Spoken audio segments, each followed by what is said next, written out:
Herkese merhaba, kanalıma hoş geldiniz. Bu videomda sizlerle elimde görmüş olduğunuz bu sevimli şık çanta yapılışını paylaşacağım. Yine torba bir çanta yapıyoruz ve gayet şık, gösterişli bir çanta oldu. Uzun zamandır yapmayı planladığım bir çantaydı. Çünkü görür görmez çok beğendim. Ben bu tarz çantaları çok seviyorum. Biliyorum siz de çok seviyorsunuz. O yüzden hemen yaptım ve sizlerle de paylaşmak istedim. Ve bu sefer kağıt ip değil de böyle farklı bir ip kullanmak istedim. Polyester makrome ipi kullandım. İpim hakkında videonun başlangıç esnasında kısaca bahsediyor olacağım. 4 milim tığ ile örgümü tamamladım. Polyester makromenin vermiş olduğu parlaklık da aslında çantaya ayrı bir hava kattı. İpliğimi incelemek isterseniz de açıklama kısmına link bırakacağım. Tıklayıp inceleyebilirsiniz. 4 adet polyester makrome ipi kullandım. Bu açık rengimde. 1 adet de siyah rengimi kullandım. Tamamını kullanmadım. Hala elimde belli bir miktarda kaldı. Ve şurada bakın askı kısımlarında bu şekilde metal halkalar kullandım. Bu da inanılmaz değişik bir hava verdi. Değişik bir formda oldu. Dediğim gibi ben çok beğendim. Şunu da söylemek istiyorum. Ütüleme işlemi polyester makrome ipinde birazcık riskli aslında ama en son yastık kılıfı koyarak üzerine bir ütüleme yaptım. Yani herhangi bir kumaş koyarak da yapabilirsiniz. Böyle buharda üstten ütüleme yaptım. O da inanılmaz derecede formunu değiştirdi. Düz bir yapıya ulaştırdı. Mutlaka o şekilde ütüleme yaparsanız daha güzel sonuçlar elde edebilirsiniz. Bunu da fikir olması açısından söylemek istiyorum. Astarlama yapmadım çantama. İsterseniz astarlama yapılabilir ama astarlama yerine şu anda bakın şu şekilde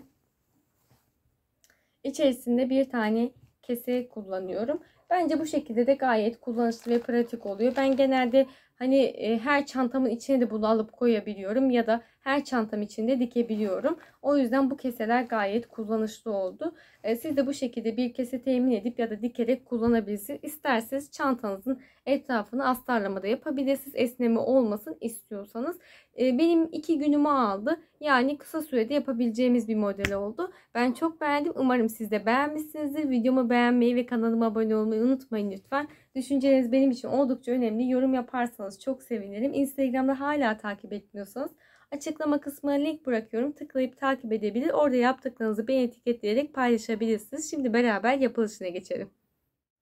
Öncelikle iplerim hakkında bilgi vermek istiyorum. Elimde 2 adet polyester makrome ipim var. 200 gram, 200 metre ve 2 milim genişliğinde, 2 milim ve 4 milim tığ için uygundur diyor. İplerimi saturdayhobby.com'dan temin ettim. İncelemek isterseniz açıklama kısmına link bırakacağım. Tıklayarak inceleyebilirsiniz.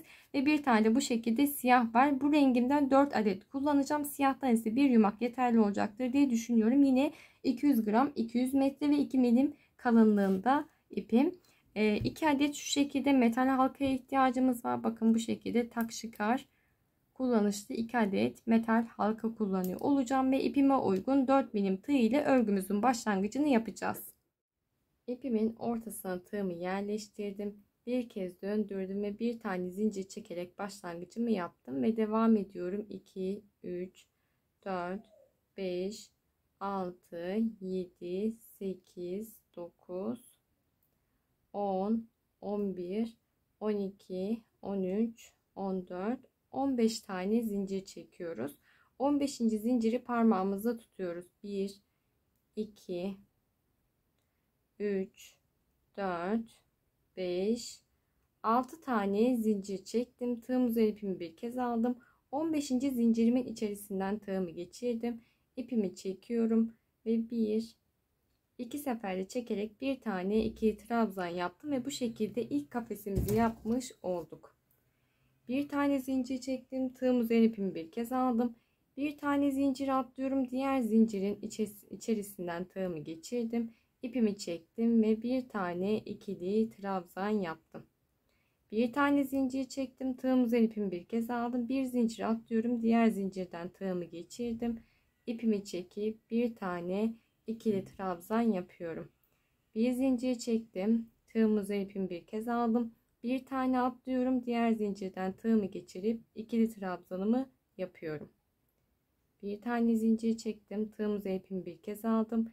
Bir tane atlıyorum. Diğer zincirden tığımı geçirip bir tane ikili trabzan yapıyorum. Bir tane zincirimi çektim. Tığım üzerine ipimi bir kez aldım. Bir tane atladım. Diğer boşluğa zincirin içerisine batıp ikili trabzanımı yapıyorum. Bu şekilde devam ediyorum.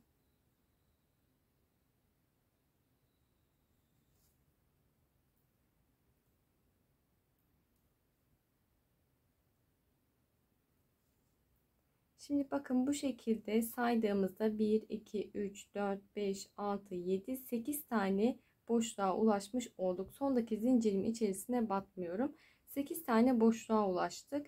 1, 2, 3 tane zincir çektim. Tığımızı ipimi bir kez aldım. Tekrar aynı boşluğun içerisine batıyorum. Son ikili trabzanımı yapmış olduğum boşluğun içerisine battım.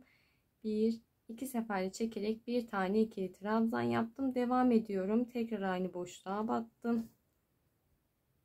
Bir tane daha ikili trabzan yaptım ve bir kez daha aynı boşluğa batarak 3 tane ikili trabzan yapıyorum kenar kısmına.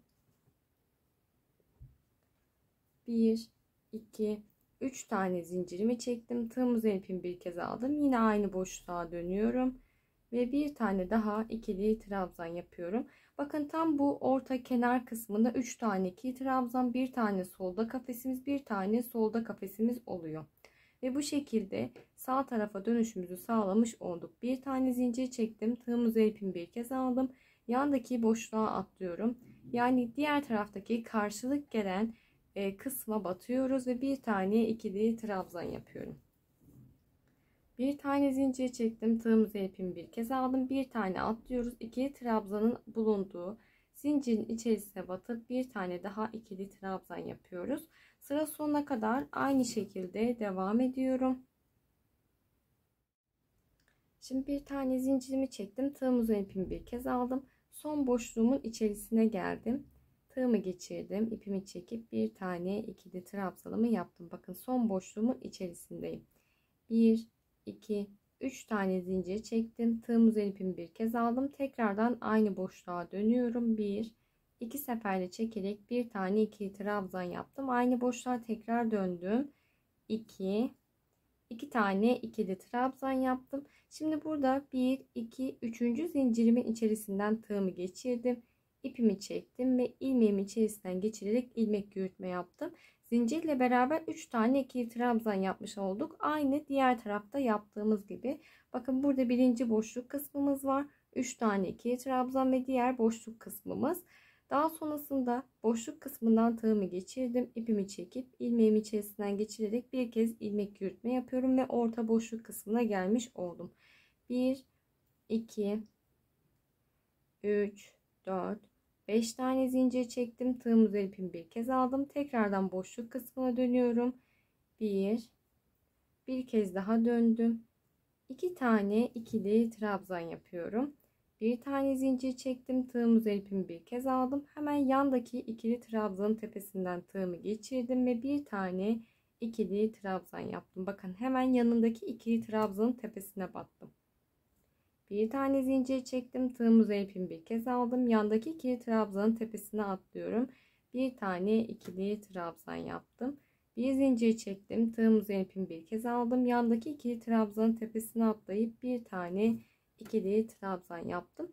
Hemen buradaki kenar kısmımıza kadar aynı şekilde devam ediyoruz. Şimdi boşluk kısmı, son boşluk kısmının öncesindeki ikili trabzan tepesine battım.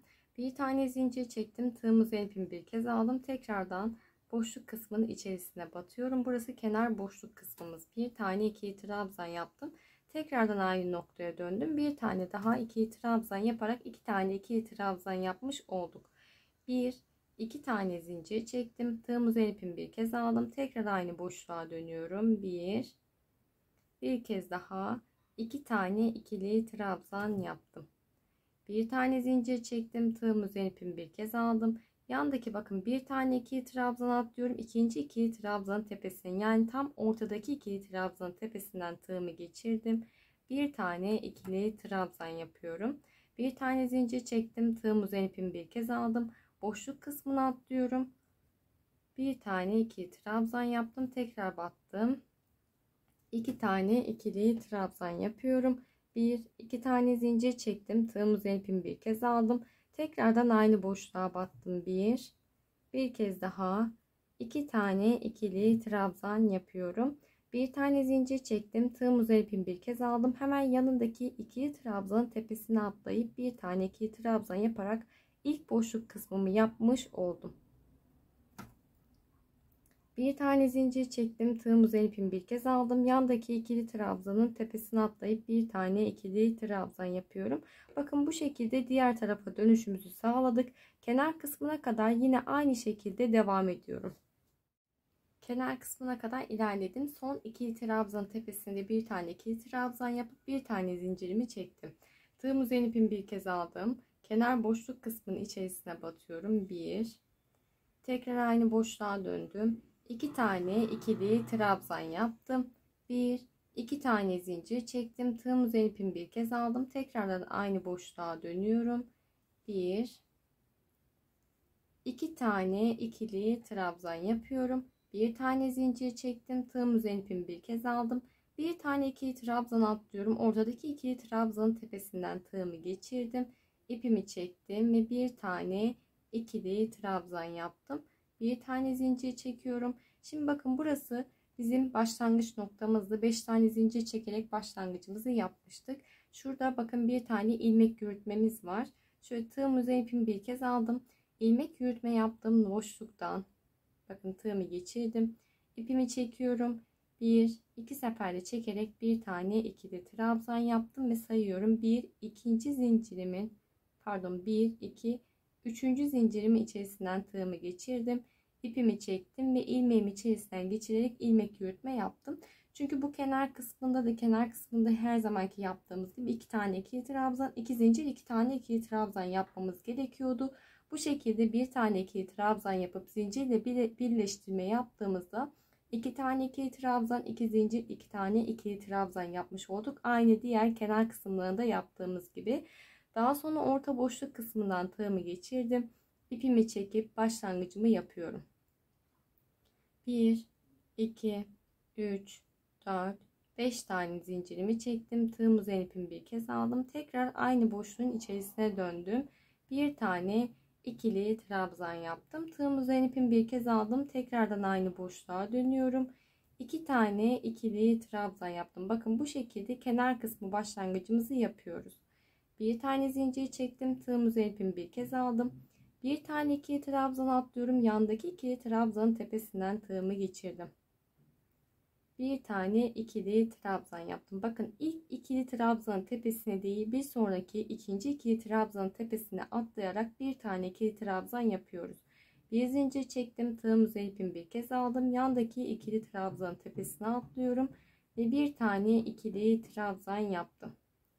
Bir zincir çektim. Tığım üzerine ipimi bir kez aldım. Yandaki ikili trabzanın tepesine atlayıp bir tane ikili trabzan yapıyorum. Yine aynı şekilde kenar kısmına kadar modelime devam ediyorum. Kenar kısmına kadar ilerledim. Bir tane zincirimi çektim. Bakın sondaki ikili trabzanımızın tepesine battım. Tığım üzerine ipimi bir kez aldım. Yandaki ikili trabzanın tepesine batıyorum. Bir tane ikili trabzan yapıyorum. Bir tane zincir çektim.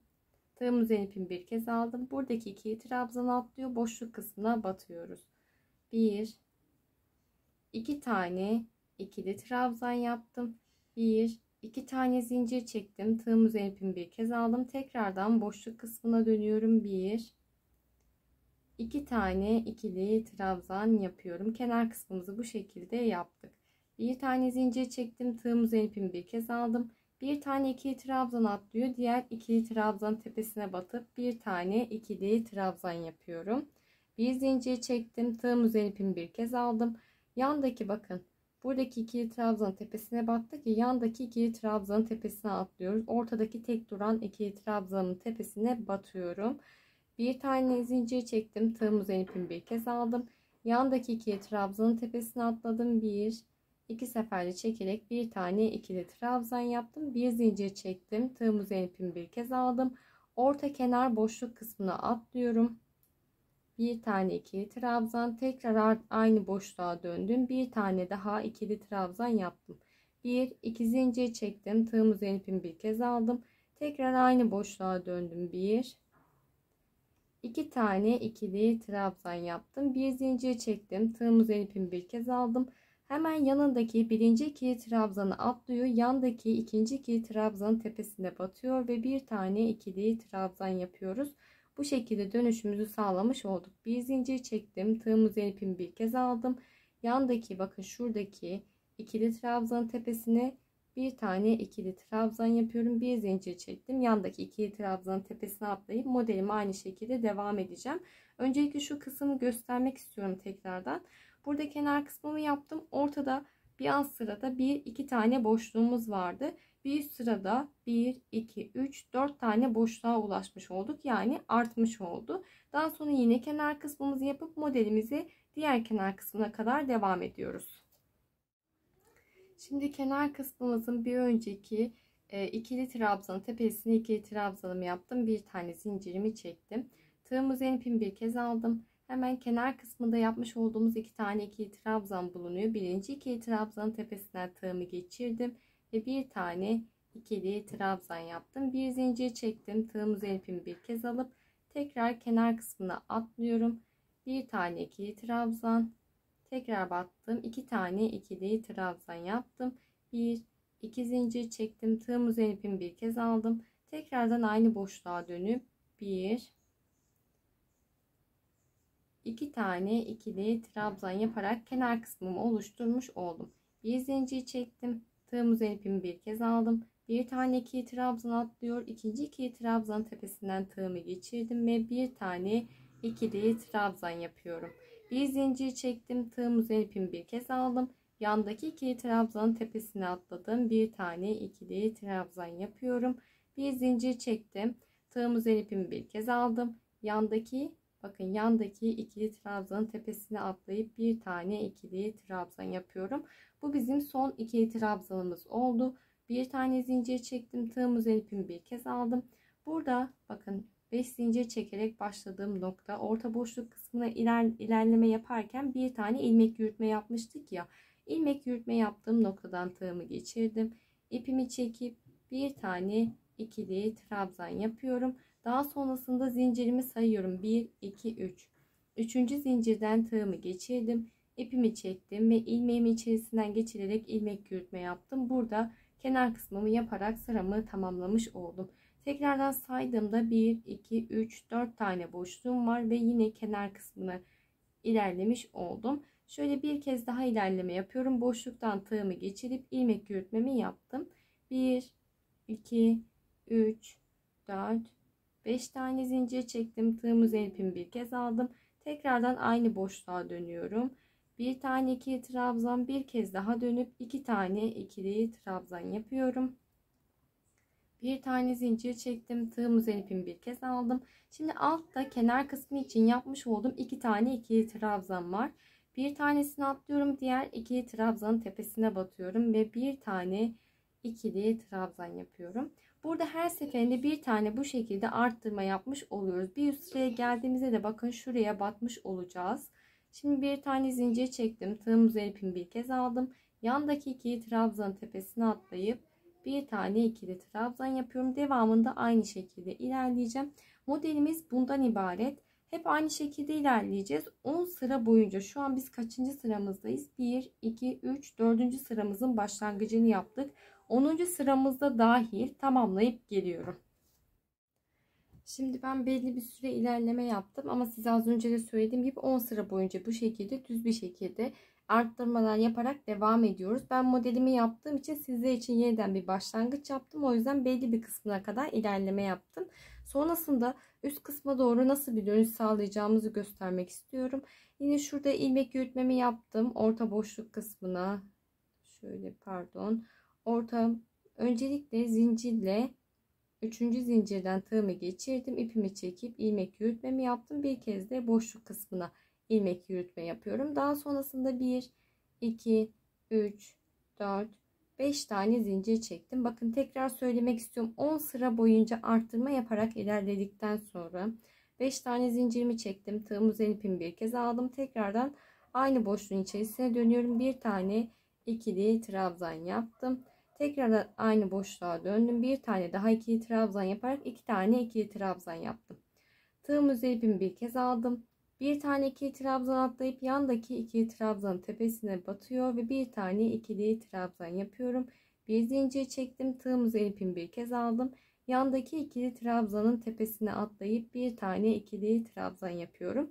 Şimdi burada bir alt sıradan farklı olarak ne yaptım? Yani 10. sıramızdan farklı olarak ne yaptık? Şu arada kenar kısmında 2 tane ikili trabzan yapıp bir zincir çekip yandaki ikili trabzanın tepesine batıyorduk. Bu sıramızda 11. sıramızda arada herhangi bir zincir çekmeden direkt yandaki ikili trabzanın tepesine ikili trabzan yaptım. Daha sonrasında bir tane zincirimi çekip yandaki ikili trabzanın tepesine atlayıp yine ikili trabzanımı yaptım. Sıra boyunca kenar kısmına kadar aynı şekilde modelimize devam ediyoruz. Şimdi kenar kısmımız öncesindeki ikili trabzanın tepesine ikili trabzan yaptım. Bir tane zincirimi çektim, tığımızı ipimi bir kez aldım. Hemen bakın yandaki ikili trabzanın tepesine atlıyor. Bir tane ikili trabzan yapıyorum. Daha sonrasında hiç zincir çekmeden tığımızı ipimi bir kez aldım. Direkt kenar kısmının boşluğuna atlıyor. Bir tane ikili trabzan yaptım. Tekrar aynı boşluğa dönüp bir tane daha ikili trabzan yaparak 2 tane ikili trabzan yapmış olduk. Yine bakın burada da herhangi bir zincir çekmedik. 2 tane zincir çektim. Tığımızı ipimi bir kez aldım. Tekrardan aynı boşluğa dönüyorum. 2 sefer çekip ikili trabzan yaptım. Bir kez daha aynı boşluğa dönüp ikili trabzanımı yaptım. Kenar kısmımı tığımızın ipimi bir kez aldım. Bir tane ikili trabzan atlıyor. Yandaki ikili trabzanın tepesine batıyor ve bir tane ikili trabzan yapıyorum. Bir tane zincir çektim. Tığımızın ipimi bir kez aldım. Yandaki ikili trabzanın tepesine atladım. Bir tane ikili trabzan yaptım. Bir zincir çektim. Tığımızın ipimi bir kez aldım. Yandaki ikili trabzan tepesine atlayıp ikili trabzan yapıyorum. Yine kenar kısmıma kadar her ikili trabzan tepesine bir tane ikili trabzan yaparak devam ediyorum. Kenar kısmıma kadar devam ettim. Bir tane zincirimi çektim. Tığımızın ipimi bir kez alıp kenar kısmının birinci ikili trabzanın tepesinden tığımı geçirdim ve bir tane ikili trabzan yaptım. Hiç zincir çekmeden tığımızın ipimi bir kez aldım. Tekrar kenar boşluğumuza batıyorum. 1 2 2 tane ikili trabzan yaptım. 2 zincir çektim. Tığımızın ipimi bir kez aldım. Tekrardan aynı boşluğa döndüm. Bir kez daha 2 tane ikili trabzan yaptım. Hiç zincir çekmeden tığımızın ipimi bir kez alıyorum. Bir tane ikili trabzan atlayıp yandaki ikili trabzanın tepesine batıp bir tane ikili trabzan yaptım. Bir zincir çektim. Tığımızın ipimi bir kez alıp yandaki ikili trabzanın tepesine atlayıp bir tane ikili trabzan yapıyorum. Bu şekilde sıra sonuna kadar, yani kenar kısmımıza kadar modelime devam ediyorum. Kenar kısmına kadar bahsettiğim gibi ilerledim. Hiç zincir çekmeden tığımızın ipimi bir kez aldım. Kenar boşluk kısmıma atlıyorum. Tekrar aynı boşluğa döndüm. 2 tane ikili trabzan yaptım. 2 zincir çektim. Tığımızın ipimi bir kez aldım. Aynı boşluğa dönüyorum. Tekrar aynı boşluğa döndüm. 2 tane ikili trabzan yaptım. Hiç zincir çekmeden tığımızın ipimi bir kez aldım. Bir tane ikili trabzan atlıyor. Yandaki ikili trabzanın tepesine batıp bir tane ikili trabzan yapıyorum. Bir zincir çektim. Tığımızın ipimi bir kez aldım. Yandaki ikili trabzanın tepesine atladım ve bir tane ikili trabzan yaptım. Bu şekilde kenar kısmımıza kadar devam ediyoruz. Kenar kısmına kadar ilerledim. Hemen yandaki ikili trabzanın tepesine batıp bir tane ikili trabzanımı yaptım. Bir tane ikili trabzanımı yaptım. Tığımızın ipimi bir kez aldım. Hemen bakın burada zincirin dibinde ilmek yürütme yaptığım noktadan tığımı geçiriyorum. Ve bir tane ikili trabzan yaptım. Daha sonrasında 1, 2, 3. zincirden tığımı geçirdim. İpimi çekip ilmek yürütmemi yapıyorum. Ve kenar boşluk kısmından tığımı geçirip bir kez daha ilmek yürütmemi yapıyorum. Bu şekilde 11. sıramızı tamamlamış olduk. Bakın yavaş yavaş dönmeye başlıyor artık modelimiz. Daha sonrasında 1, 2, 3, 4, 5 tane zincir çektim. Tığımızın ipimi bir kez aldım. Tekrar boşluk kısmına batıyorum. 2 tane ikili trabzan yaptım. Şimdi 11. ve 12. sıramızda farklılık olduğu için özellikle göstermek istiyorum. Bir alt sırada hiç zincir çekmeden birinci ikili trabzanlarımızı yapmıştık. Bu sırada ise 12. sıramızda ise kenar kısmımızı yaptıktan sonra Tığımızın üzerine ipimizi bir kez alıyoruz. 1 2 tane ikili trabzan atlayıp yandaki ikili trabzanın tepesine batıyor ve bir tane ikili trabzan yapıyorum. Hep bir tane ikili trabzan atlıyorduk ki 12. sıramızda hiç zincir çekmeden 2 tane ikili trabzan atlıyoruz. Yani model kısmımızı burada belirginleştirmiş, ayırmış olacağız. Arttırma yapmıyoruz ya, artık düz bir şekilde ilerleme yapmış olacağız. Daha sonrasında bir tane zincir çektim. Tığımızı ipimi bir kez aldım. Yandaki ikili trabzanın tepesine batıyor. Bir tane ikili trabzan yapıyorum. Modelime kenar kısmına kadar aynı şekilde devam ediyorum. Şimdi modelime size bahsettiğim gibi ilerledim. Şimdi şurada bakın kenar kısmımız, modelimiz var. Öncesinde bir tane ikili trabzanımız vardı ya, bir tane zincir çektim. Tığımın ipimi bir kez aldım. Kenar kısmının öncesindeki ikili trabzanın tepesine batıyor. Bir tane ikili trabzan yapıyorum. Daha sonra tığımın ipimi bir kez aldım. Burada hiç zincir çekmiyorum ve iki tane ikili trabzan atlayıp direkt kenar kısmımıza, orta boşluk kısmına atlıyoruz. Yani az önce de söylediğim gibi artık kenar kısmında, orta boşluk kısmına batmış olduğumuz çift ikili trabzanların tepesine batma yapmıyoruz. 2 tane ikili trabzan yaptım. 1 2 zincir çektim. Tekrardan aynı boşluğa dönüyorum. Bir tane ikili trabzan, bir kez daha aynı boşluğa dönüp bir tane daha ikili trabzan yaptım. Tığımın ipimi bir kez aldım. 1 2 tane ikili trabzan atlıyorum. Üçüncü ikili trabzanın tepesine batıp bir tane ikili trabzan yaptım. Bir zincir çektim. Tığımın ipimi bir kez aldım. Yandaki ikili trabzan tepesine batıp bir tane ikili trabzan yapıyorum ve şuradaki kenar kısmıma kadar devam ediyorum.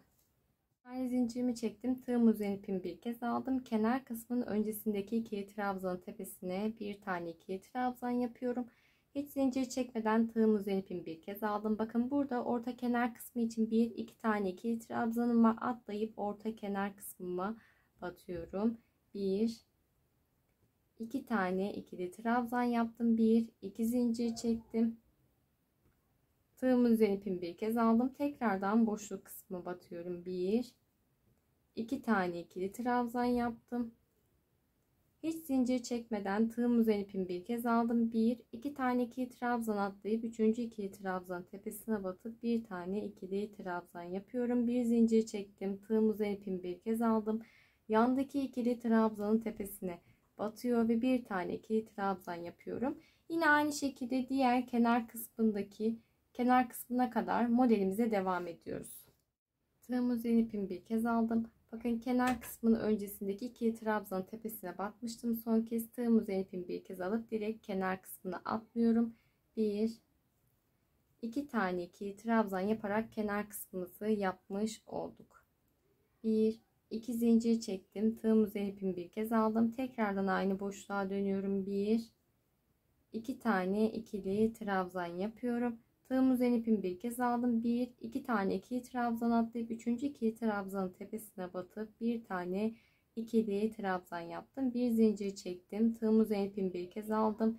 Yandaki ikili trabzanın tepesine atlayıp bir tane ikili trabzan yapıyorum ve modelime kenar kısmıma kadar devam ediyorum.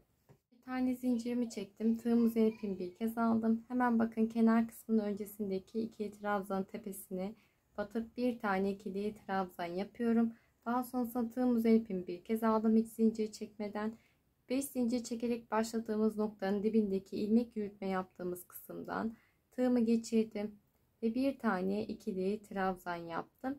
1 2 3. zincirimin tepesinden tığımı geçiriyor. İpimi çekip ilmek yürütmemi yapıyorum ve yandaki boşluk kısmından tığımı geçirip bir kez daha ilmek yürütme yapıyorum. 1 2 3 4 5 tane zincirimi çektim. Tığımın ipimi bir kez aldım. Tekrardan kenar boşluk kısmına dönüyorum. 1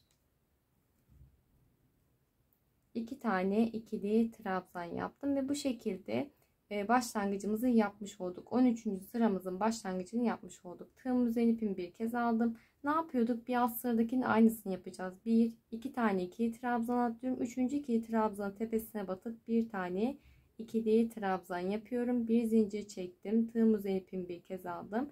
Yandaki ikili trabzan tepesine batıp bir tane ikili trabzan yaptım.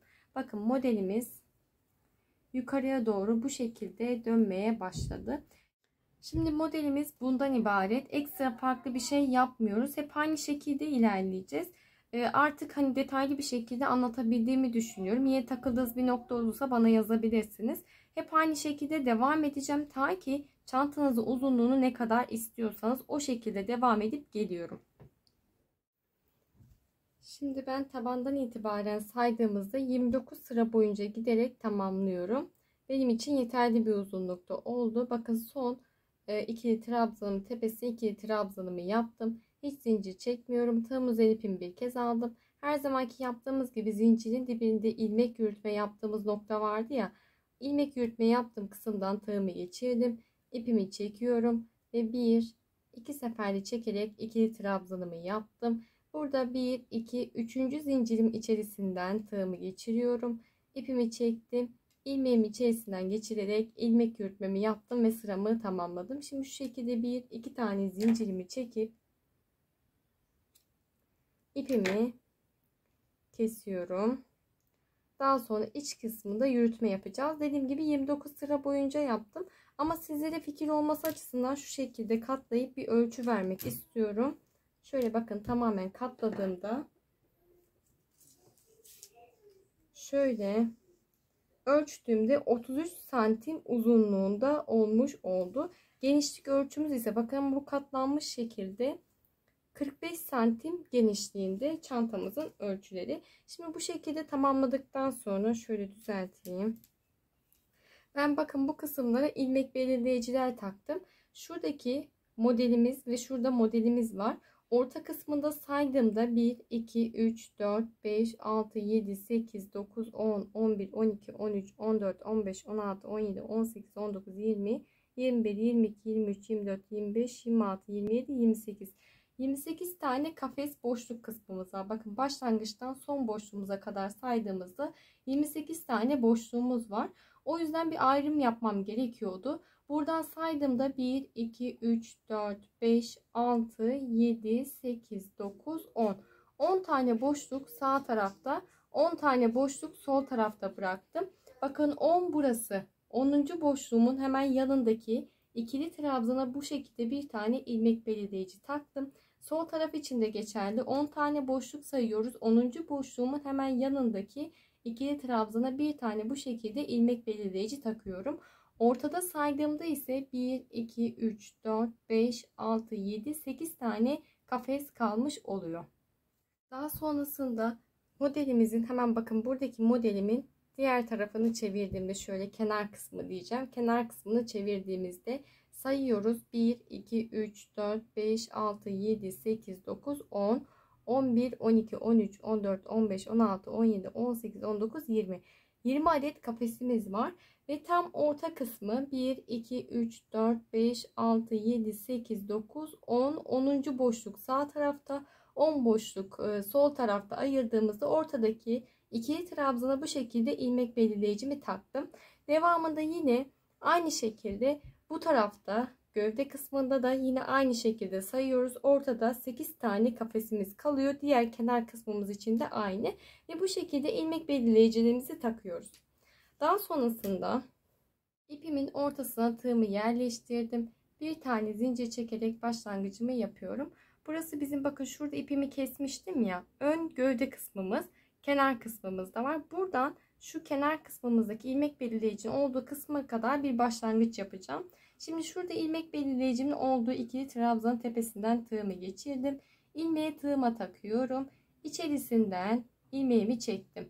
Daha sonrasında bir tane zincir çektim. Devam ediyorum. 2, 3 tane zincir çekiyorum bu noktada. Tığım üzerine ipimi bir kez aldım. Hemen yandaki ikili trabzanın tepesinden tığımı geçirdim. İpimi çektim. 1, 2 seferde çekerek bir tane ikili trabzan yaptım. Bakın yatay şekilde başlangıç yapmış olduk. Daha sonra bir tane zincir çektim. Tığım üzerine ipimi bir kez aldım. Yandaki ikili trabzanın tepesine batıyorum. Bir tane ikili trabzan yaptım. Bir zincir çektim. Tığım üzerine ipimi bir kez aldım. Yandaki ikili trabzanın tepesine battım. Bir tane ikili trabzan yapıyorum. Bir tane zincir çektim. Tığım üzerine ipimi bir kez aldım. Yandaki ikili trabzanın tepesine batıp bir tane ikili trabzan yapıyorum. Bu şekilde şu model kısmına kadar ilerliyorum hemen. Modelden önceki son ikili trabzanın tepesine bir tane ikili trabzan yaptım. Hiç zincir çekmeden tığım üzerine ipimi bir kez aldım. Direkt kenar model kısmımızın içerisine batıyorum. Bir, iki seferde çekerek bir tane ikili trabzan yaptım. Tığım üzerine ipimi bir kez aldım. Aynı boşluğa tekrar döndüm ve bir tane daha ikili trabzan yaparak iki tane ikili trabzan yaptım. Bir, iki tane zincirimi çektim. Tığım üzerine ipimi bir kez aldım. Tekrar aynı boşluğa dönüyorum. Bir kez daha döndüm. 2 tane ikili trabzan yaparak kenar model kısmımızı yapmış olduk. Hiç zincir çekmeden tığım üzerine ipimi bir kez aldım. 2 tane ikili trabzan atlayıp yanındaki boşluktan tığımı geçirdim. İpimi çekiyorum ve bir tane ikili trabzan yapıyorum. Bir tane zincir çektim. Tığım üzerine ipimi bir kez aldım. Yandaki ikili trabzanın tepesine batıp bir tane ikili trabzan yapıyorum. Hemen şu ilmek belirleyicimin olduğu noktaya kadar devam ediyorum. Şimdi son ilmek belirleyicinin olduğu ikili trabzanın öncesindeki ikili trabzanın tepesine geldim. Bir tane zincirimi çektim. Tığım üzerine ipimi bir kez aldım. İkili trabzanın tepesinden tığımı geçirdim. İpimi çektim. Bir sefer çekiyorum. İlmeğimin bir tanesi kalıyor. Tığım üzerine ipimi bir kez aldım. Yandaki ikili trabzanın tepesine batacağım. İlmek belirleyicimizin olduğu noktadaki ikili trabzanın tepesinden tığımı geçirdim. İpimi çektim. Bir sefer çektim. İlmeğimin bir tanesi kaldı. Tığımda zincirle beraber 3 tane ilmeğim var bakın. Daha sonra hepsini tek seferde çekiyorum. Bu şekilde bu noktada sonda bir tane eksiltme yapmış olduk. Daha sonrasında örgümün iç kısmını dönüyorum. 1, 2, 3 tane zincirimi çektim. Tığım üzerine ipimi bir kez aldım. Hemen yandaki ikili trabzanın tepesine atlıyorum. Bir tane ikili trabzan yapıyorum. Zaten 3 zincir çektiğimiz noktada da bakın bu şekilde yatay bir görüntü elde etmiş oluyoruz. Daha sonrasında bir tane zincir çektim. Yandaki ikili trabzanın tepesine batıp bir tane ikili trabzan yaptım. Orta model kısmımıza kadar her iki trabzanın tepesine bir tane ikili trabzan yaparak devam ediyorum. Hemen modelimin öncesindeki ikili trabzanın tepesine bir tane ikili trabzan yaptım. Hiç zincir çekmeden tığım üzerine ipimi bir kez aldım. Modelimin tam orta boşluk kısmına atlıyorum. Tekrar aynı boşluğa battım. 2 tane ikili trabzan yaptım. 2 tane zincir çektim. Tığım üzerine ipimi bir kez aldım. Tekrar aynı boşluğa batıyorum. Bir kez daha battım. 2 tane ikili trabzan yaptım. Hiç zincir çekmeden tığımızın üzerine ipimizi bir kez alıyoruz. 2 tane ikili trabzan atlayıp yandaki ikili trabzanın tepesine batıyorum. 2 seferde çekerek bir tane ikili trabzan yaptım. Bir zincir çektim. Tığım üzerine ipimi bir kez aldım. Yandaki ikili trabzanın tepesine atlayıp bir tane ikili trabzan yapıyorum. Yine sıra sonuna kadar bu şekilde devam ediyoruz. Şimdi bakın size bahsettiğim gibi ilerledim. Şurada sonda 2 tane ikili trabzanım var. 1, 2. Burası da 3 zincir çekerek başlangıç yaptığım nokta. Bir tane zincirimi çektim. Tığım üzerine ipimi bir kez aldım. Yandaki ikili trabzanın tepesinden tığımı geçiriyorum. İpimi çektim. Bir sefer çekip ilmeğimin bir tanesini bıraktım. Tığım üzerine ipimi bir kez aldım. Yandaki ikili trabzanın tepesine batıyorum. İpimi bir sefer çekip bir tane ilmeğimi bırakıyorum. Tığımda zincirle beraber 3 tane ilmeğe ulaşmış oldum. İpi tığımın ucunu takıp hepsini tek seferde çekip bir tane eksiltmemi yapıyorum. Daha sonrasında örgümün ön kısmını döndürdüm. 1, 2, 3 tane zincir çekerek başlangıcımı yapmış oldum 3. sıramın. Bakın bu şekilde burada da bir eksiltme yapmış olduk. 3 zincir çektikten sonra tığım üzerine ipimi bir kez aldım. Yandaki ikili trabzanın tepesine batıyorum ve bir tane ikili trabzan yapıyorum. Bir tane zincir çektim. Tığım üzerine ipimi bir kez aldım. Yandaki ikili trabzanın tepesine atlayıp bir tane ikili trabzan yapıyorum. Yine aynı şekilde modelimize devam ediyoruz. Şimdi size bahsettiğim gibi modelime devam ettim. Sonda yine bakın 2 tane ikili trabzanım var. Bir tane de 3 zincir çekerek dönüş sağladığım nokta var. Aynı arka tarafta yaptığımız gibi yapacağız. Tığım üzerine ipimi bir kez aldım. Hemen yandaki ikili trabzanın tepesine batıyorum. İpimi çektim ve tek seferde çekiyorum. Bir tane ilmeğimi bıraktım. Tığım üzerine ipimi bir kez aldım. Yandaki ikili trabzanın tepesinden tığımı geçirdim. İpimi çektim, bir sefer çekiyorum ve tığımda zincirle beraber 3 tane ilmeğe ulaşıyorum. Hepsini toparladım tek seferde ve bir tane eksiltmemi yaptım. Sondaki 3 zincir çektiğimiz noktaya dokunmuyoruz. Asla batmıyoruz. Aynı şekilde arka tarafta da yaptığımız gibi sondaki 3 zincir çekip dönüş sağladığımız noktalara batma yapmıyoruz. Öncesindeki 2 tane ikili trabzanın tepesine tek sefer batarak eksiltmemizi yapıyoruz. Daha sonrasında arkaya dönüşümü sağlıyorum. İç kısmını örgümü döndürdüm. 1, 2, 3 tane zincir çektim. Tığım üzerine ipimi bir kez aldım. Yandaki ikili trabzanın tepesine atlıyorum direkt ve bir tane ikili trabzan yapıyorum. Bakın bu şekilde eksiltmelerimiz belli oluyor. Bir tane zincir çektim. Tığım üzerine ipimi bir kez aldım. Yandaki ikili trabzanın tepesine atladım ve bir tane ikili trabzan yaptım. Sıra sonuna kadar modelime aynı şekilde devam ediyorum. Sonda 2 tane ikili trabzan kalana kadar ilerledim. Bir tane zincirimi çektim. Tığım üzerine ipimi bir kez alıp yandaki ikili trabzanın tepesinden tığımı geçirip ipimi çekiyorum. Tek seferde çektim. İlmeğimin bir tanesi kaldı. Tığım üzerine ipimi bir kez aldım. Yandaki ikili trabzanın tepesinden tığımı geçirip ipimi tek sefer çekip ilmeğimin bir tanesi bırakıyorum. Zincirle beraber yine 3 tane ilmeğimiz var tığımızda. Hepsini tek seferde toparlayıp eksiltmemi yaptım. Buradaki 3 tane zincir çektiğim noktaya herhangi bir batma işlemi yapmadım. Daha sonra örgümü döndürüyorum.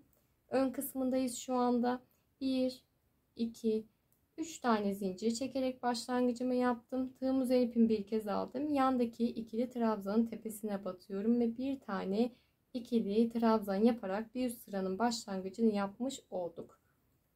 Bir tane zincir çektim. Tığım üzerine ipimi bir kez aldım. Yandaki ikili trabzan tepesine atlıyor. Bir tane ikili trabzan yapıyorum. Bir tane zincir çektim. Tığım üzerine ipimi bir kez aldım. Yandaki ikili trabzanın tepesine battım. Bir tane ikili trabzan yaptım. Bu şekilde sıra sonuna kadar modelime devam ediyorum.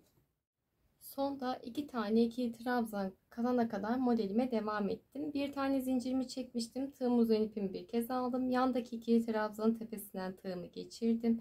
Bir kez çekiyorum. İlmeğimin bir tanesi kaldı. Tığım üzerine ipimi bir kez aldım. Yandaki ikili trabzanın tepesine battım. Bir kez çektim. Tığımda 3 tane ilmeğim var. Hepsini tek seferde toparlayıp sıramı tamamladım. Ve arka kısmını dönüyoruz. İç kısmına dönüyoruz. 1, 2, 3 tane zincir çektim. Tığım üzerine ipimi bir kez aldım. Yandaki ikili trabzanın tepesine batıp bir tane ikili trabzan yapıyorum. Bir tane zincir çektim. Tığım üzerine ipimi bir kez aldım. Yandaki ikili trabzanın tepesine atladım. Bu şekilde sıra sonuna kadar devam edeceğim. Artık çok az sayıda kafesimiz kaldı zaten. Yanlarda birer tane kalana kadar devam ediyorum. Şimdi 3 tane zincirimi çekerek dönüşümü sağladım. Tığım üzerine ipimi bir kez aldım. Yanda bir tane ikili trabzanım kaldı. Tepesine batıyor ve bir tane ikili trabzan yapıyorum.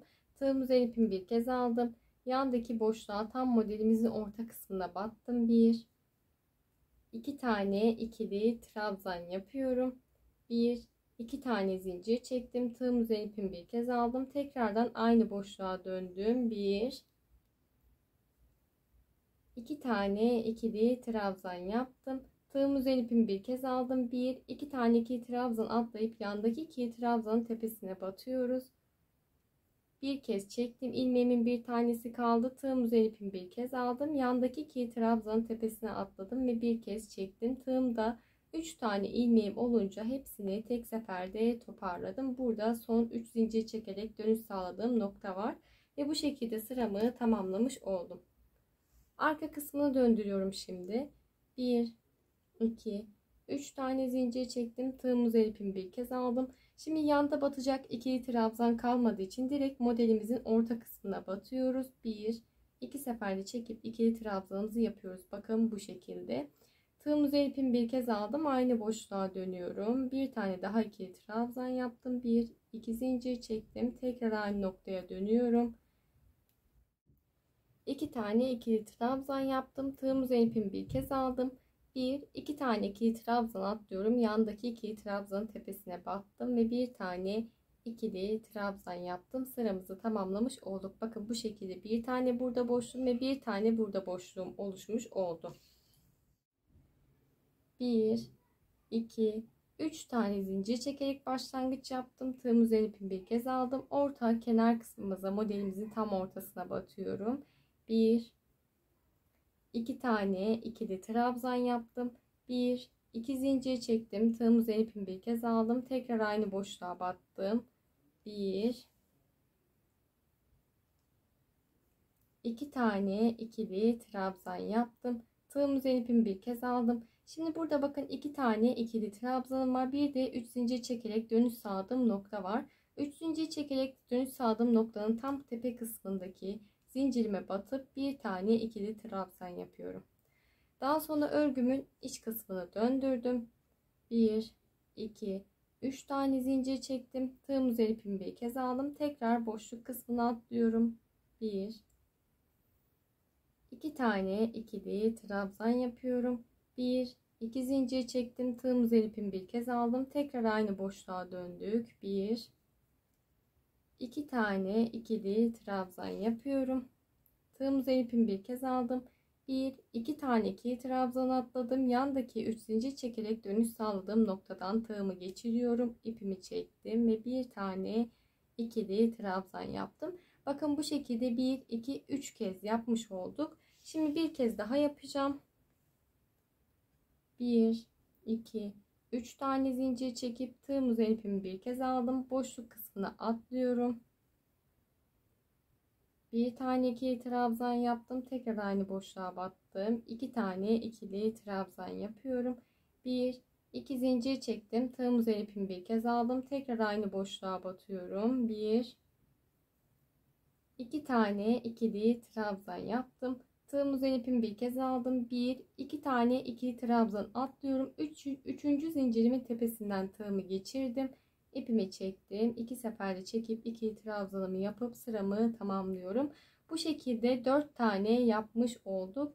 Ve şimdi bir tane zincirimi, hatta 2 tane çekelim sağlam olsun. Zincirimizi çekip ipimizi kesiyoruz. Bakın bu şekilde kol kısmımızı tamamlamış olduk. Şimdi aynı şekilde şöyle döndüreyim. Aynı şekilde bu tarafta da bir başlangıç yapacağım. Ekstra farklı hiçbir şey yok. Sadece uçtaki şu askı başlangıcına kadar aynı şekilde ilerliyoruz. Burada 4 tane yapmıştık ya. Bu taraftaki askımızı daha uzun yapacağız. Şimdi ben askı kısmına kadar aynı şekilde eksiltmelerimi yaparak devam edip geliyorum. Şimdi bu taraftaki kenar kısmımızı, askı kısmımızın başlangıcını beraber başlamıştık ve üstünde son eksiltmemizden sonra 1 2 3 4 sıra boyunca gitmiştik askı için. Arka tarafında karşılık gelen kısımda ise bakın 4 sıra değil daha fazla gittim. 26 sıra gittim ama birazcık gözüme az geldi. Üzerine 10 sıra daha ilave edeceğim. Şurada beraber başlangıç yapacağımız için şu anda bu şekilde bıraktım. Bu kısım bizim askı kısmımız olacağı için bu şekilde bir tarafı uzun tutuyoruz. Diğer tarafı kısa tutuyoruz. Örneğin bakın arkada karşılık gelen kısımda yine 4 sıra boyunca gittim. Sadece diğer tarafı daha uzun gittim. Şimdi burada 4 sıra gittiğimiz için başlangıçta şurada sağ tarafta uzun yapacağımız kısmı beraber yapmak istedim. O yüzden eksiltmeyi yaptım. Son eksiltmemin olduğu sıraya kadar ilerledim. Hatta bir sıra bakın bu şekilde gittim. 3 tane zincirimi çektim. Tığım üzerine ipimi bir kez aldım. Tekrardan orta boşluk kısmına batıyorum. 1 2 1 2 tane zincir çektim. Tığım üzerine ipimi bir kez aldım. Tekrardan boşluk kısmına döndüm. 1 2 tane ikili trabzan yaptım. Tığım üzerine ipimi bir kez aldım. Sondaki boşluk kısmına batıp bir tane ikili trabzan yapıyorum. Bu şekilde az önce de söylediğim gibi 36 sıra boyunca gitgel yapıyoruz. Şimdi size bahsettiğim gibi 36 sıra boyunca ilerledim. Bakın askı kısmında ipimi kestim. Bu şekilde tamamladıktan sonra bakın şu iki tane hani ilmek belirleyicimizin olduğu nokta var ya, ortada boşluk bıraktığımız kısımdayız. Uzun olan askımız, şöyle 36 tane sıra boyunca yaptığımız askımızı buraya sabitleyeceğiz. Bakın şu şekilde bence yeterli uzunlukta oldu. Eğer bakın biraz fazlası bu şekilde kalacak. Deneyerek yaparsanız istediğiniz sayıda da sırada da bu kısmında ilerleme yapabilirsiniz. Benim için yeterli uzunlukta oldu. Bunu tekrardan söylemek istiyorum. Şimdi üstteki siyah şeritlerin başlangıcını yapacağız beraber. O yüzden siyah rengimi alıyorum. Şimdi diğer rengimin başlangıcını yapıyorum. Tığımı ortaya yerleştirdim. Bir tane zincirimi çektim. Daha sonrasında direkt bakın şu uzun kenar, şu an ön kısmındayız ya, uzun kenarımızın olduğu, kol askı kısmımızın olduğu kısımdayım. Burada bakın şu 3 zincir çekerek yanında ikili trabzan yaptığım nokta bizim son eksiltme olan noktamızdı. Buraya değil, bir üstündeki sadece yanında bir tane ikili trabzan kalan eksiltmemizi tamamladıktan sonra kol kısmı için devam ettiğimiz kısımla tığımı geçirdim, ipimi çektim ve tek seferde çekerek bir tane sık iğnemi yapıyor ve burada başlangıcımı yapıyorum. Tekrar aynı boşluğa döndüm. 2, bir kez daha aynı boşluğa batıyorum ve 3 tane sık iğnemi yaptım. Yandaki boşluğa atladım, bir üstteki bakın. 1, 2, 3 tane sık iğne yaptım. Yandaki boşluğa atladım. 1, 2, 3 tane sık iğne yaptım. Şimdi şu en üst kısma kadar 3 sık iğne yaparak devam ediyorum. Şimdi size bahsettiğim gibi her boşluğa 3 tane ikili trabzan yaparak son boşluğuma kadar ilerledim. Son boşluğuma da 3 tane ikili trabzanımı yaptım. Burası bizim üst kısmımız, askının üst kısmı. Hemen birinci ikili trabzandan tığımı geçirdim. İpimi çekip bir tane sık iğne, yandaki ikili trabzandan tığımı geçiriyor, bir tane sık iğne yapıyorum. Daha sonrası orta boşluk kısmına geldiğimizde 1, 2 tane sık iğne yaptım. Yandaki ikili trabzana atladım, bir tane sık iğne. Yandaki ikili trabzanın tepesine bir tane sık iğne yaparak bakın dönüşümüzü sağlamış olduk.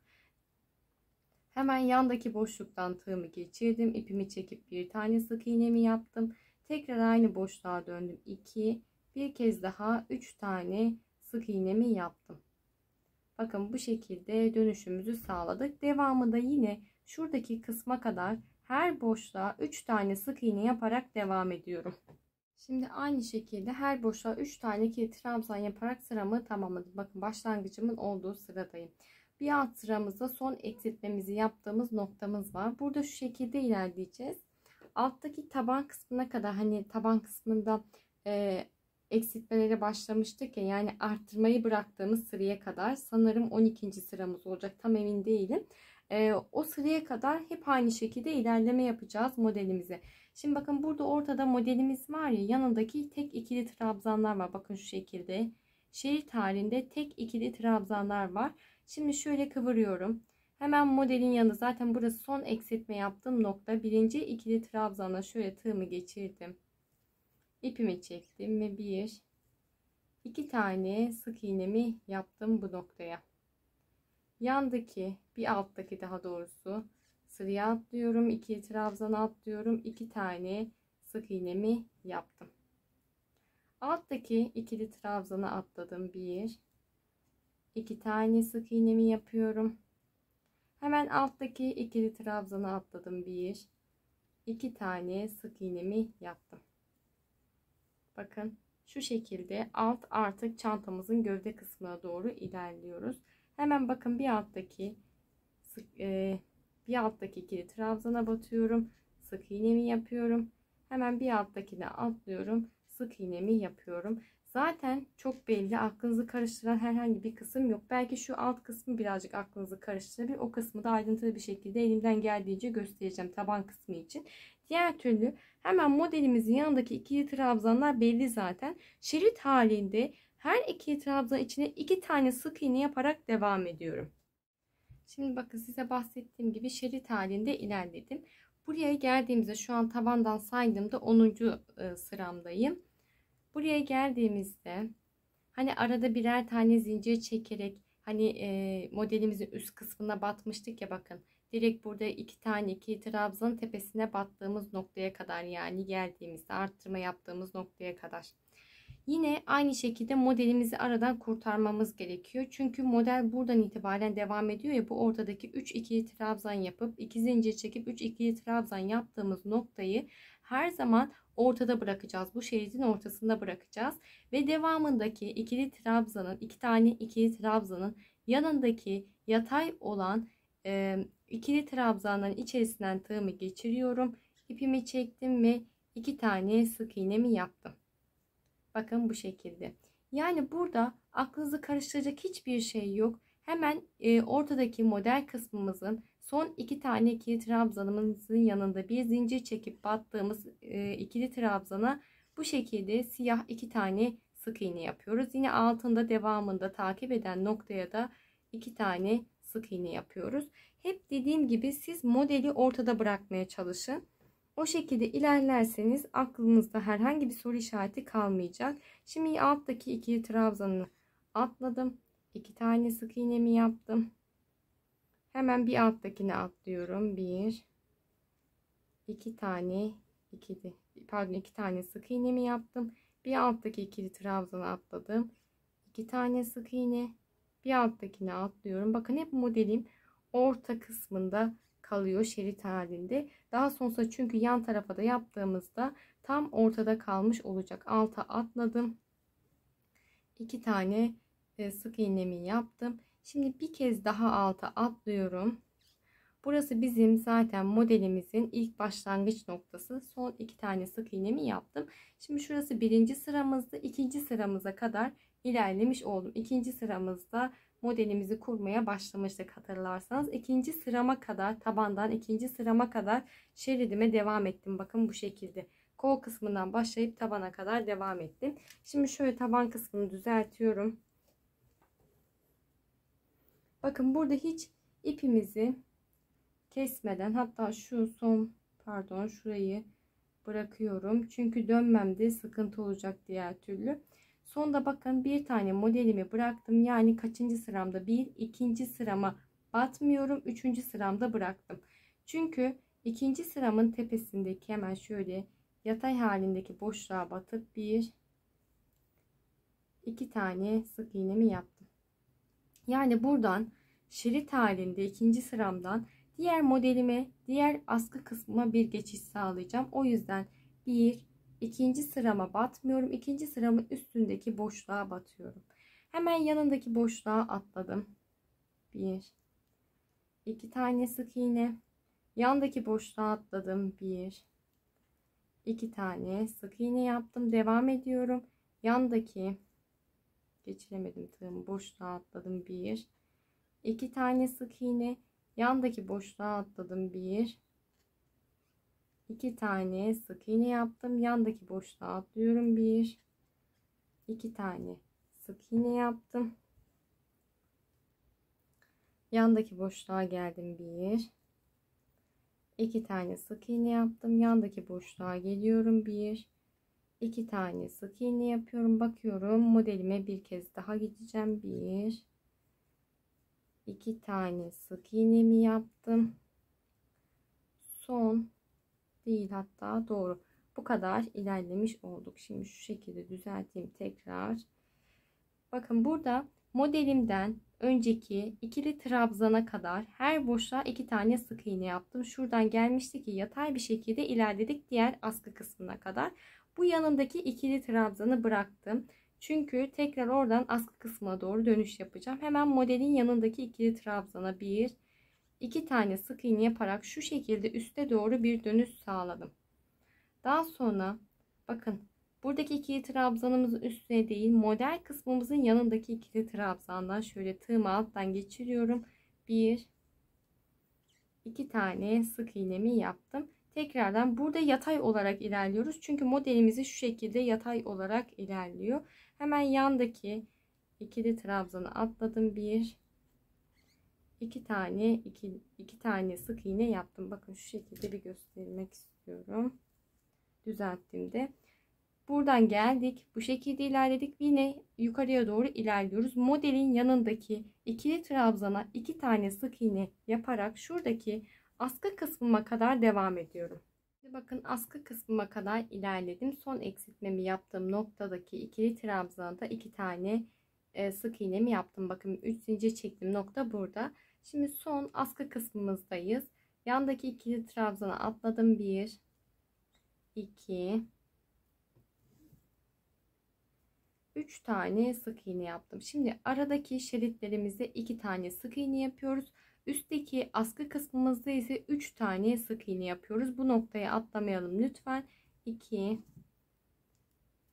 3 tane sık iğne yaptım. Yandaki boşluğa atlıyorum. 1 2 3 tane sık iğne, yandaki boşluk ve son sıramızdayım. 1 2 3 tane sık iğne yaptım. Burası 4 sıra boyunca gittiğimiz kısım. 3 tane sık iğnemi yaptıktan sonra yandaki ikili trabzanın tepesine batıyor. Bir tane sık iğne. Yandaki ikili trabzanın tepesine atlayıp bir tane sık iğne yapıyorum. Kenar boşluk kısmındayız. 1 2 tane sık iğne yaptım. Orta boşluk kısmına yani. Yandaki ikili trabzanın tepesine battım. Bir tane sık iğne. Yandaki ikili trabzanın tepesine batıp bir tane sık iğne yapıyorum. Daha sonra ipimi şöyle arkada tuttum. Yatay ikili trabzanıma atlıyorum. 1 2 3 tane sık iğne yaparak dönüşümü sağlamış oldum. İpimi içeride bir süre yürütüyorum. Daha sonrasında keseceğim. 1 2 3 tane sık iğnemi yaptım. İpimi artık bırakıyorum. Daha sonrasında alttaki boşluğa atladım. 1 2 3 tane sık iğne, alttaki boşluğa atlıyorum. 1 2 3 tane sık iğne. Bir alttaki bizim eksiltme yaptığımız nokta. Hemen birinci ikili trabzana şöyle tığımı geçirdim. 1 tekrar aynı boşluğa döndüm. 2 tane sık iğne yaptım. Alttaki ikili trabzana atlıyorum. 1 2 tane sık iğne. Bir alttaki ikili trabzana atlıyorum. 1 2 tane sık iğne yaptım. Şimdi şu şekilde bir göstermek istiyorum. Bakın. Bu şekilde şeritlerimizi yaptık. Şimdi devamında dönüşümü sağladım ya. Yine ortada iki tane diyorum. Ortada 2 tane ikili trabzan yapıp 2 zincir çekip 2 tane ikili trabzan yaptığımız modelimizin kalacak şekilde devam ediyorum. Yandaki ikili trabzanlara batıyorum. 2 tane sık iğne yapıyorum ve taban kısmına kadar geldim. Taban kısmında da yine son 1-2 sıra bırakmıştık. İkinci sıramızın tepesindeki boşluğa ikişer tane sık iğne yaparak hemen böyle yandaki modelime geçiş sağlayacağım. Yine yukarıya doğru ikişer tane sık iğne yaparak devam edeceğim. Askı kısmına geldiğimde üçer tane sık iğne batıyorum ve dönüşümü sağlayıp yine taban kısmına kadar ilerliyorum. Modelimiz bu şekilde. Ta ki şu askı başlangıç noktamıza kadar, yani burada birleşene kadar hep aynı şekilde devam edip geliyoruz. Şimdi başlangıç noktama kadar ilerledim. Son boşluğuma 2 tane sık iğnemi yaptım. Burada sık iğne yaparak başlamıştık hatırlarsanız. Birinci sık iğnenin tepesinden tığımı geçirdim. İpimi çektim. İlmeğimi içerisinden geçirerek ilmek yürütmemi yaptım. Ve devamında 1-2 tane zincir çekiyorum. Birazcık ipimi uzun kesiyorum ki daha sonrasında iç kısmında yürütme yaparak yok edeceğim. Şöyle tığımı arkadan geçirip ipimi arka kısmına çekiyorum. Şimdi size bir göstermek istiyorum nasıl olduğunu. Bakın buradan başlamıştık. Taban kısmında beraber dönüşümüzü sağladık. Gittik geldik. Tüm etrafını bakın bu şekilde döndüm. Taban kısmımız ise bu şekilde gözüküyor. Gayet güzel. Şimdi tamamladıktan sonra şu kısmı söylemek istiyorum. Şurada 2 tane ilmek belirleyicimiz vardı. Hala aynı noktada duruyorlar. İğneme bu şekilde sökülmüş halde bir tane ipi geçirdim. Aynı ipten ama sökerek geçirdim. Biraz kalın olduğu için. Daha sonrasında ilmek belirleyicimin olduğu, şuradan çıkartayım. Burası ilmek belirleyicimin olduğu ikili trabzan. Bir tane de şurada var. Şöyle ikiye katlıyorum. Diğer ikili trabzandan da şöyle tığımı geçirdim. Sadece ilmek belirleyicinin olduğu kısımlardan tığımı geçiriyorum. İpimi şöyle çektim.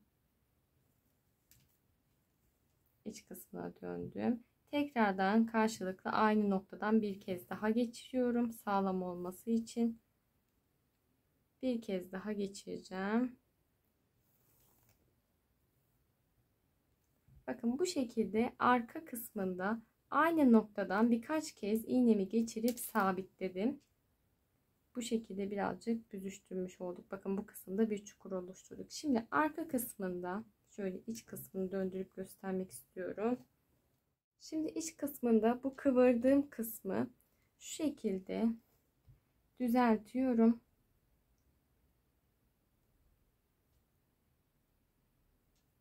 Birazı bu tarafta kalacak şekilde bu tarafa sabitliyorum. Diğer tarafı da diğer tarafa sabitliyorum. Sadece buraya düz bir şekilde dikiyoruz. Burayı düzledim bakın elimle ve buraya sabitleyeceğim. Arka iç kısmına sabitliyorum. Dikerek bakın bu kısmını sabitledim. İç kısımdan da şu şekilde dediğim gibi buraya sabitledim. Bu sabitleme işleminden sonra siyah ipimizi alıyoruz. Bir tane zincir çekerek başlangıcımı yaptım. Hemen bakın burada dibindeki boşluktan tığımı geçiriyorum. Askı kısmının dibindeki boşluktan bir tane sık iğne yaptım. Yandaki ikili trabzanın içine atladım. Bir, iki tane sık iğne yaptım. Yandaki ikili trabzanın içine atlıyorum. Bir, iki tane sık iğne yapıyorum. Yandaki ikili trabzanın içine atladım. Bir, iki tane sık iğne yapıyorum. Birazcık dar gibi hissederseniz 3 tane sık iğne de yapabilirsiniz. Kasma olursa fark etmiyor, sayısı 2 ya da 3 tane sık iğne yaparak sıra boyunca ilerliyoruz. Şu kısma kadar geleceğim. Sonra askı kısmına kadar devam ediyorum bu şekilde. Size bahsettiğim gibi bakın buradaki kenar kısmıma kadar ilerledim. 1 2 tane zincirimi çekip burada ipimi birazcık uzun kesip daha sonra arka kısmına çekerek yok ediyorum. Bakın bu şekilde gayet güzel oldu.